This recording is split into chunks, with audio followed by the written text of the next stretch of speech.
Why Jesus came. Since therefore the children share in flesh and blood, he himself likewise partook of the same things, that through death he might destroy the one who has the power of death, that is, the devil, and deliver all those who through fear of death were subject to lifelong slavery. Hebrews 2:14 and 15. This, I think, is my favorite Advent text because I don't know any other that expresses so clearly the connection between the beginning and the end of Jesus' earthly life, between the incarnation and crucifixion. These two verses make clear why Jesus came, namely, to die. They would be great to use with an unbelieving friend or family member to walk them step by step through your view of Christmas. It might go something like this, a phrase at a time. Since therefore the children share in flesh and blood. The term children is taken from the previous verse and refers to the spiritual offspring of Christ, the Messiah. See Isaiah 8:18. Isaiah 53:10. These are also the children of God, John 1:12. In other words, in sending Christ, God has the salvation of his children especially in view. It is true that God so loved the world that he gave Jesus, John 3:16. But it is also true that Jesus was especially gathering the children of God who are scattered abroad, John 11:52.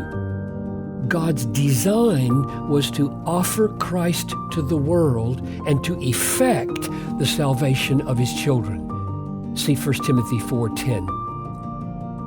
You may experience adoption by receiving Christ, John 1:12. He himself likewise partook of the same things, flesh and blood. This means that Christ existed before the incarnation. He was spirit. He was the eternal Word.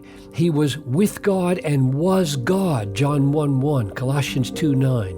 But he took on flesh and blood and clothed his deity with humanity. He became fully man and remained fully God.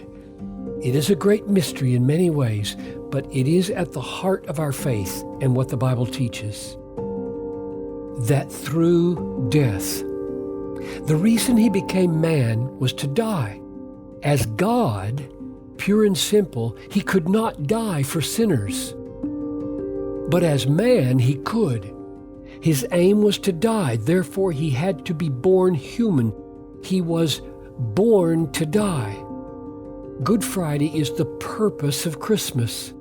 This is what most people today need to hear about the meaning of Christmas. That he might destroy the one who has the power of death, that is the devil. In dying, Christ defanged the devil. How? By covering all our sin.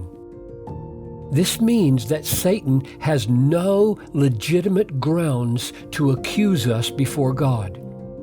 Who shall bring any charge against God's elect? It is God who justifies. Romans 8:33. On what grounds does he justify? Through the blood of Jesus. Romans 5:9. Satan's ultimate weapon against us is our own sin. If the death of Jesus takes it away, the chief weapon of the devil, the one mortal weapon that he has, is taken out of his hand. He cannot make a case for our death penalty because the judge has acquitted us by the death of his Son. And deliver all those who through fear of death were subject to lifelong slavery. So we are free from the fear of death. God has justified us.